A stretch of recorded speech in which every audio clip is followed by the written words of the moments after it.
Bonjour, bienvenue au GEC de Villars, à Chaouillet, dans le 54. Donc, exploitation polyculture élevage à plusieurs associés, du lait, des vaches allaitantes, des brebis, 700 brebis allaitantes. Donc, le Vector est installé sur la ferme depuis une bonne dizaine d'années maintenant. On avait pensé autrement, mais en faisant la bergerie neuve, Lélie s'est rapproché de nous pour nous proposer la machine. Donc nous avons décidé d'acheter cette machine il y a une dizaine d'années maintenant et aucun regret de l'avoir achetée. On s'est mis tous ensemble, Lélie et nous, pour que ça se passe au mieux pour l'installation. Alors c'était la première installation dans des moutons au niveau du Lélie européen. Et ben, l'installation s'est plutôt pas mal déroulée. Donc ça s'est déroulé sur une semaine.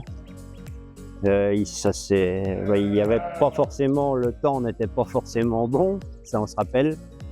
Et le bâtiment était monté mais n'était pas fermé, donc les gars étaient un peu à la pluie, un peu au vent.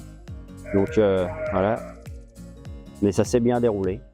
Au bout de 10 ans, je peux dire que je ne reviendrai pas en arrière. Certes, j'ai certainement la chance de pouvoir en avoir un. Au bout de 10 ans, la machine est fiable. Elle donne à manger, la bergerie peut contenir 400 brebis quand elle est pleine, avec les agneaux, les 400 bêtes à l'auge. Et la machine est capable de les nourrir tous les jours. Quand j'arrive, la machine a donné. S'il y a une alerte, il y a un appel sur le téléphone comme les robots. Donc on peut intervenir rapidement. Et puis voilà, je ne reviendrai pas en arrière. Si c'était à refaire, oui, on reprendrait le Vector, puisque je vous dis, les bêtes sont alimentées et on voit aussi l'amélioration sur l'état corporel des animaux, l'ingestion. Donc il faudrait être beaucoup plus pointilleux et voir avec les tables de l'INRA ou l'INRA elle-même. Ils viennent faire des mesures, mais je pense que l'ingestion est supérieure à ce qu'on peut voir dans les livres existants jusqu'à aujourd'hui. Voilà, donc après, les agneaux doivent pousser un petit peu plus vite. Alors les brebis, on mange plus, donc ont forcément un peu plus de lait. Mais voilà, pour l'anecdote, les tondeurs me disent toujours quand ils viennent, une fois par an, tondre les bêtes, me disent « tu nous fais chier avec tes cabanes, c'est trop lourd ». Mais après, voilà, ça veut dire quand même que les bêtes ont à manger en quantité et toujours régulièrement la même chose.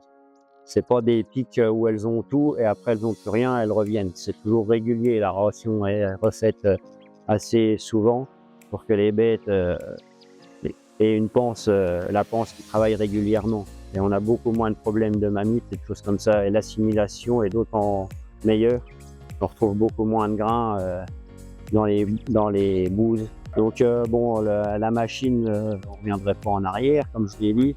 On est passé de 50 ans de retard, parce qu'on travaillait brouette, seau, fourche, balai, balai entre guillemets, brouette, seau, fourche, et on est passé à un robot qui donne à manger seul, où les bêtes sont toujours dans l'assiette. Et on entend beaucoup moins, les moutons sont beaucoup plus calmes. Tu arrives dans le bâtiment, tu n'entends pas de moutons qui appellent, qui quoi, parce qu'ils doivent y remuer, on n'entend pratiquement plus de bruit. Mais le troupeau en lui-même est devenu plus calme qu'avant dans la vieille bergerie où on faisait à la main, on passait tout le temps. Une autre, quand même, je voudrais encore préciser autre chose. On a mis un compteur électrique à la mise en route de l'installation pendant 1 mois. Et il y a 10 ans de ça, on consommait 1,20 € par jour pour nourrir les 400 brebis. La machine tournait environ 8 heures. Donc quand on est allé en Hollande voir avant d'acheter, on nous ont emmené voir des installations où les gens nous parlaient de 3 € par jour. Je pense qu'aujourd'hui, l'inflation de l'électricité fait que c'est peut-être un peu plus cher, mais on ne reviendra jamais au prix du fioul. Quand on compte l'investissement d'un tracteur à un bol, un télescopique ou un tracteur chargeur pour préparer l'alimentation d'un troupeau de moutons ou d'un troupeau de vaches laitières, je pense que l'électricité restera toujours le meilleur rapport qualité-prix